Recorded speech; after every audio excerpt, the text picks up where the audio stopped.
they got some beef out there. Caroline Dubois and Alycia Baumgardner. Maybe it all started from this. Go to 135, possibly 140. You can't go through 135 undisputed without being Caroline Dubois. How do you think that fight goes? I take her out. 100%. She is not a well-rounded fighter. I think she's a gimmick. I think she's... Caroline Dubois says she thinks that Alycia Baumgardner is a gimmick. Now, this right here is Caroline Dubois. 11 wins, 5 KOs. She's fighting out of Miami, Florida. And last night, there was a little flare-up between her and Alycia Baumgardner. But Caroline Dubois is out here doing the business. Everybody feels she's the next big thing in the sport of boxing. She's out here fighting at 135 pounds. She is scheduled to fight Friday. For those of y'all who didn't know, tomorrow she'll be fighting Camila Panata, and a fight everybody expects Dubois to do the business. She's the WBC World Lightweight Champion. Now, I'm going to tell you this. When you take a look at her, and let me just go back and show you. You take a look at Caroline Dubois, and you look at this record, and she's at 135. Then you come and you take a look at Alycia Baumgardner, who's 16 wins, 7 KOs, 1 loss, and she is fighting down here at 130. So, and she's fighting Friday as well, and she has herself a tough fight with Layla Baudouin, and I'm telling y'all, this chick that Alycia Baumgardner is fighting is not an easy fight. But when you look at the fact that both of these women, we got a 43% KO ratio here for Alycia, then with Baumgardner, you have a 45% KO ratio. So these women, they can and will knock you out, but they're very close in weight. It only makes sense for these two to fight. But for me, I had to do some research to find out what's the issue. Well, one, they're women, so you can expect some cat fighting. 2, they're really close in weight, so they of course gonna be sizing each other up. And 3, Caroline Dubois said she feels she'll beat Baumgardner and she's a gimmick, and she can't really fight all that good. So at the core, that's where the friction comes from. But I'm gonna tell you, it's less about the personal history and more about, I just think, territory, timing, status, and especially now that they both signed the MVP promotions. This is what you want. Jake Paul should be licking his chops, boy, because he's got a serious fight on his hands. Clarissa Shields and Franchon Cruz's it's interesting because it's just cool. It's just because I like boxing and shit, but that ain't the fight. That shit is nothing to get excited about. All right? Clarissa and Franchon Cruz's that shit is a joke. I'm just being honest with you. Is it a good fight? It's a good fight. But Caroline Dubois and Baumgardner, that is a special fight right there. These women fighting this weekend, special fights. Everybody should tune in. But it's not about personal history so much. It's really about that territory, time, and status. This is a classic boxing conflict. You got an established star versus a fast-rising threat moving into her lane. Baumgardner, she's already been out here doing the business. She's already been undisputed at super featherweight at 130 and is one of the most marketable women in boxing. Dubois, meanwhile, is highly touted Olympic-level talent, and that's why many people feel Baumgardner doesn't stand a chance against Dubois. And when you look at Dubois, has a skill set that suggests she won't be confined to one division for long. She gets busy. As Dubois continues to grow physically and professionally, their paths are naturally converging.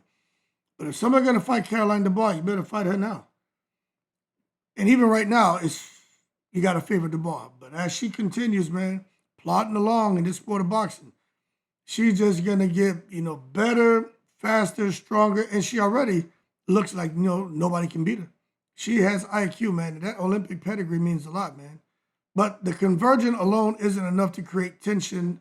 No insult or direct incident really really required for these two to scrap, but I do think that stuff about calling Alycia Baumgardner a gimmick got underneath Alycia Baumgardner's skin. Now, the weight class overlap is the real spark between all this shit, you know.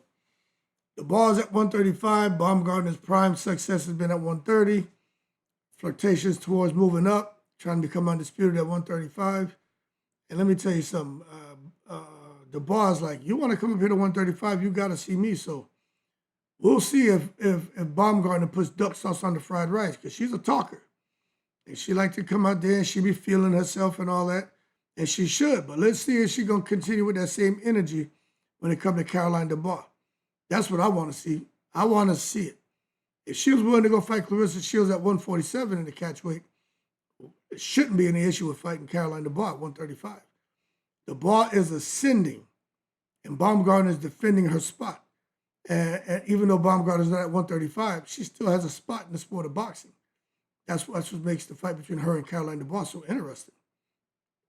You know, when elite fighters share adjacent divisions, the conversation quickly shifts from if they'll fight to who's avoiding who. You know, fans, promoters, and social media amplify this pressure, often turning silence into perceived disrespect. This isn't beef born from words, it's beef born from inevitable. Hold on one second.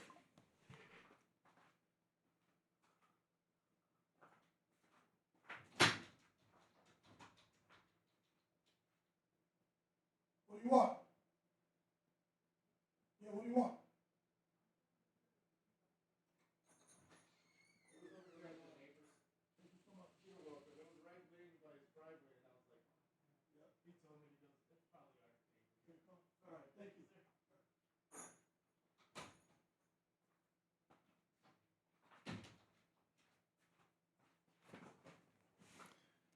Keys were out there. Isn't that crazy?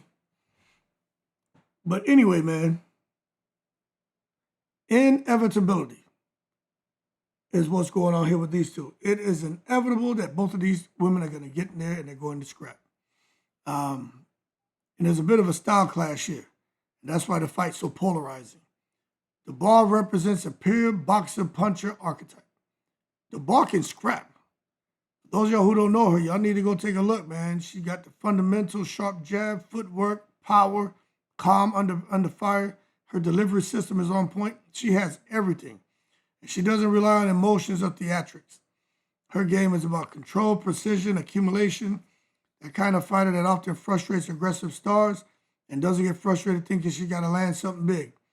Power she has early, she has late. Caroline Dubois is a problem for any woman around her, near her weight division, maybe one or two weight divisions above it. She has that kind of skill set. Now, when it comes to Baumgardner, you know, Baumgardner, man, is like she calls herself the bomb. She has explosive power. She has athletic burst. There's momentum swings, confidence-driven offense. You know, Baumgardner can scrap, you know. She's more of a moment fighter. You know what I mean? When she's in rhythm, she can end a fight suddenly. She also feeds off the spotlight and thrives in chaotic exchanges. But you can see where she senses in a fight where she has to up it. Baumgardner knows when she's getting hit or when she's losing a fight. You can see in her nonverbals and her body language, I need to up it. I need to sort this out. And she does that.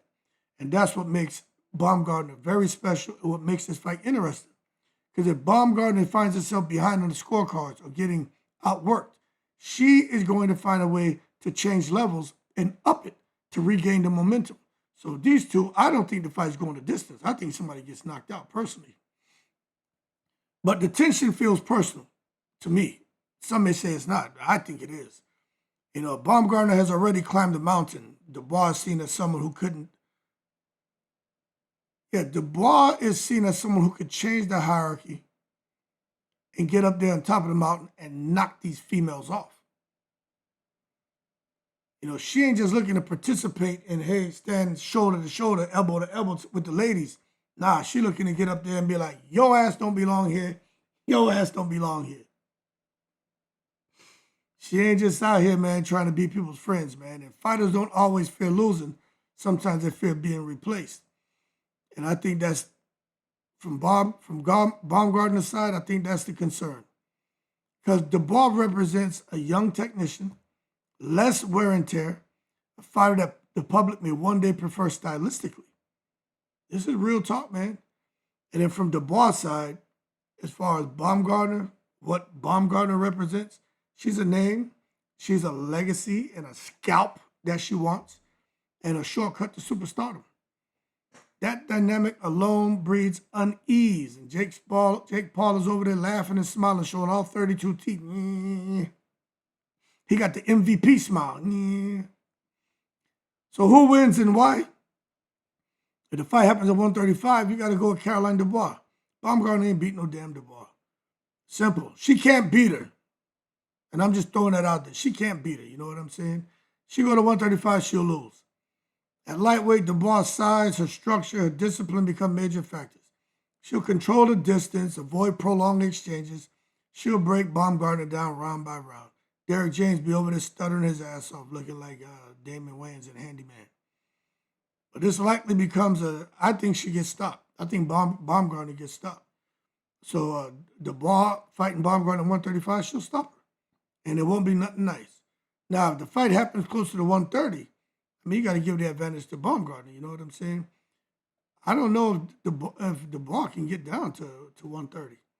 But if she did, and then, now you got Baumgardner at her natural weight. And she's got the explosiveness, she got the power spikes, and those things make her extremely dangerous at 130. Dubois would need to be perfect probably for the whole 10 rounds, while Baumgardner would only need that one opening. And I would assume that Dubois would probably be weakened by coming down another 5 pounds. You can look at these women, ain't no fat to lose. You know what I'm saying? Even their asses, their butts, they ain't got fat in their butts. Like there's nowhere for weight to come off. Sometimes you see these women coming, they got a little jiggling baby going on. Nah, there's nothing there. They're just muscle, man. Like athletes, man. They look good. You know what I'm saying? But maybe if there was an area on their body, we could see maybe in their thighs or their butt, their hips somewhere where they could maybe take off 5 pounds. I don't see that shit with either one of them. They are just, the ultimate athletic specimen. And that's to be commended because it shows a discipline. Genetics has a lot to do with it too, but there's a whole lot of discipline. But the fight matters. Anyone who thinks that it doesn't matter, hey, hold your horse and stop taking it to the stupid. This isn't just about belts. It's about who controls the next era of women's boxing in the lighter divisions. Dubois represents technical evolution. Baumgardner represents star power and volatility. Those fights are always must see. And that's why I know this fight is eventually going to happen, and I can't wait. Just like I hope Hannah Gabriels gets the opportunity to get back to the sport and fight somebody. But the final take on this whole thing is there doesn't need to be loud trash talk for this to be real tension. It's already there. Boxing history is full of rivalries born from overlap, threat, and timing.